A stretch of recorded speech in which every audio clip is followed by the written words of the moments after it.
And drug policy advisor and attorney Mike Barnes is joining us now. He was the confidential counsel in the White House Drug Policy Office and provided direction on policies aimed at reducing substance abuse. So, Mr. Barnes, thank you for taking the time to be with us today. We really appreciate it. My pleasure, Christy. Let me ask you first and foremost, how easily available are these drugs, not just to people in the medical profession, but to any old Joe Schmo?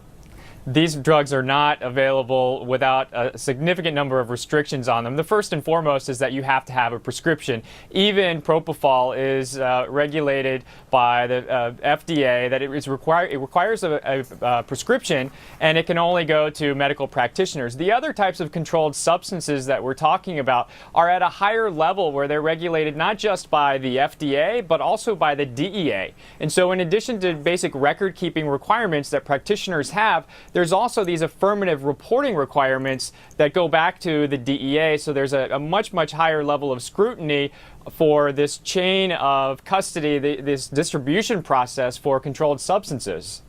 So could Michael Jackson's death, do you think, have been avoided? You know, I can't say with certainty, but I can say that there are some state laws that could certainly intervene and prevent more tragedies like this from happening. California has already changed its law, by the way, so that it now requires dispensers of controlled substances to report that dispensing to the state prescription monitoring program. And I think 35 states now have prescription monitoring programs. Some of the best practices of these programs could be put into effect to prevent similar sorts of tragedies. So in addition to the dispensers actually reporting to the prescription monitoring program, the medical practitioners who are prescribing also need to check it to make sure that people who they're prescribing to are not actually already receiving similarly powerful substances from other prescribers. And then there's also another best practice called red flag reports, where any sort of data that's like out of the norm could actually send a signal to public health officials and let them know to investigate that this prescribing seems a little bit off.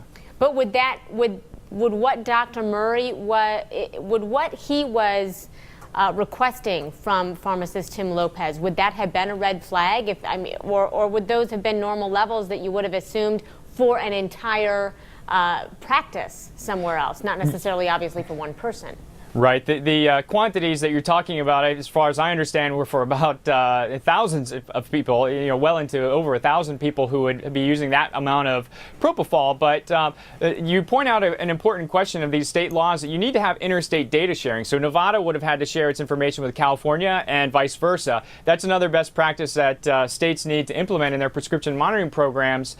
But what I'm talking about are the other controlled substances, those anti-anxiety medications. And we're hearing from the defense that they believe that Michael Jackson had some sort of Demerol addiction, which is an opioid pain reliever. We also know that Michael Jackson was taking anti-anxiety medications. However, he got these pills, these 8 pills that the defense is describing now as Michael Jackson having taken himself secretly. That all would have been in a prescription monitoring program and could have led to a red flag report from public health officials. Okay. Everyone talks about how propofol should have been used in a hospital setting. I mean, there's no doubt that is the one thing that everybody is on the same page about. But it's not illegal. It doesn't sound like what Dr. Murray did in terms of, ethically, yes, but legally, it doesn't sound like him practicing using this outside a hospital setting was black and white illegal. My question to you is, should it be? Well, I do know that the Drug Enforcement Administration has recommended that propofol now be scheduled as a controlled substance so that it would be subject to those greater restrictions, and therefore, obviously, including in that, would be subject to the state prescription monitoring program requirements as well. But, you know, I don't know necessarily that this is sort of a problem that exists in great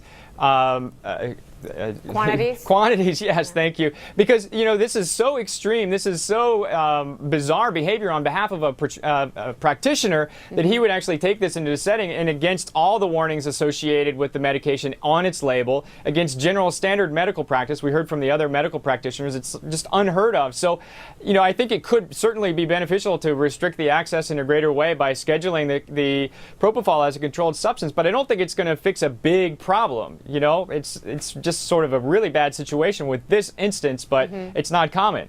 So if he's not convicted, do you think that Dr. Murray should have his license yanked?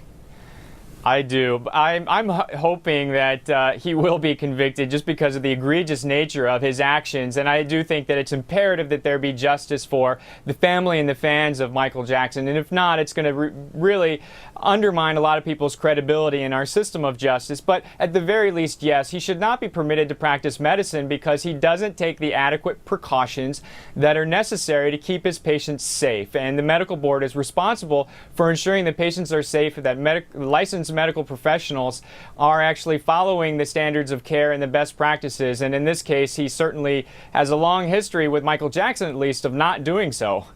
Drug policy advisor and attorney Michael Barnes. Michael, good to have you on the show today. Thank you for sharing your insight with us. My pleasure. Sure. Now, I want to get you back